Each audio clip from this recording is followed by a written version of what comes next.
Hello there, welcome to another video. Let's talk about a topic that most people could have sworn does not exist: the struggles of being a pretty girl. Now, before you all start hating, being pretty and cute has its perks too. Like, sadness does not skip the pretty girls. So sit back and let's get into it.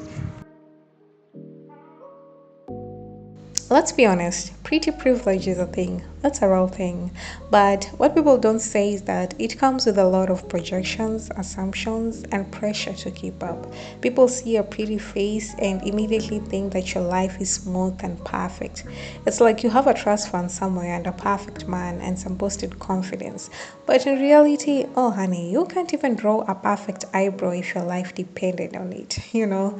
Because it's crazy how some people will see you for the first time and swear they got you figured out just because your face card does not decline, and saying things like, "You are too fine to look stressed." It's like you can't even be a person because you're a projection of what they think you are. Some people often think that you're naturally rude, mean, and I personally get that you look intimidating type of phrase. Cause what? I dress nice and I have a good posture. Girl, please. I literally cry over every small inconvenience and I over apologize. What do you mean? People are just making dumb assumptions based on how you look. Tell me why people find it so shocking that a pretty girl can have a tight relationship with God. They immediately assume just because you're fine, you should be ratchet and wild and ready to give it up on the first date, as if spiritual discipline does not exist in a pretty girl package. It's sad how in most men's minds is that beauty equals availability. And it actually pisses me off because I'm like, sir, the fact that I'm fine does not cancel out my morals. The fact that I'm desired by many does not mean that I desire just anybody. Like, I'm trying to find my missing rib but not my missing desire. You get what I'm saying? Most of us are fine, yes, but we are pretty much focused too. Our face card does not decline because we are covered by grace and our boundaries are very much on lock. Honestly, I wish these stereotypes could go away because people need to understand that it's possible to be covered with the blood of Jesus and be polished at the same time. I can be a prayer warrior and have a pretty face too. Like, don't get it twisted.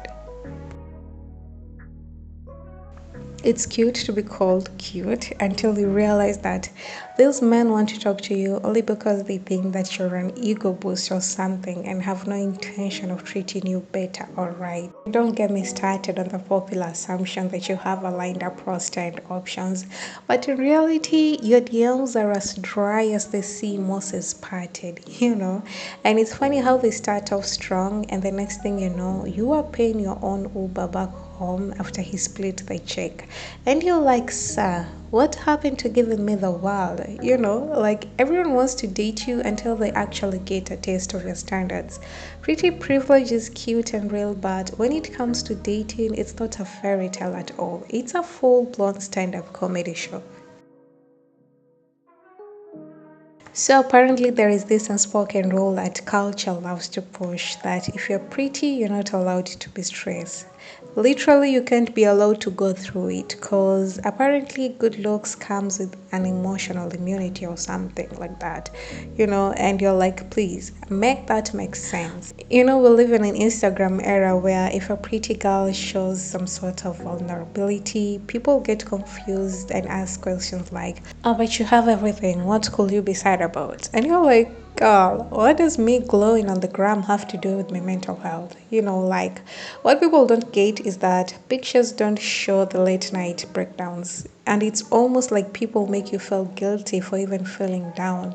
And it gets exhausting, honestly. The sooner you start to understand that pretty girls be going through it sometimes, the better. It's just that they happen to go through it with some cute outfits on and a good skincare routine. Let's be real, pretty girls don't really get it easy when they're in a work setting. The moment you walk in with a served face and laid hair, coworkers assume that you only got the job because you're cute or you flirted your way to promotions, If you're dressed well, then you're distracting. If you don't smile, then you look intimidating. If it's not one thing, it's the other. And it's almost like they want you to shrink yourself to make them comfortable. Because somehow you are a threat to them, and because your success is a personal attack to them. Here's the thing, being pretty does not mean that you shouldn't have brains. It doesn't mean that you shouldn't be taken seriously, because one can be a whole package. They just have to deal with it. Again, pretty privilege is a real thing, but people often see the shell and never the struggle. They admire the beauty and always overlooking the burnout, and the pressure is invisible, but again, it's pretty much heavy. The beauty might open the doors, but that does not mean that we don't trip on the way in. We are allowed to be vulnerable and ask for help too. Alright, my loves, this brings me to the end. I hope you liked it, and if you did, please hit the like button and subscribe if you haven't already. And I will see you my next time.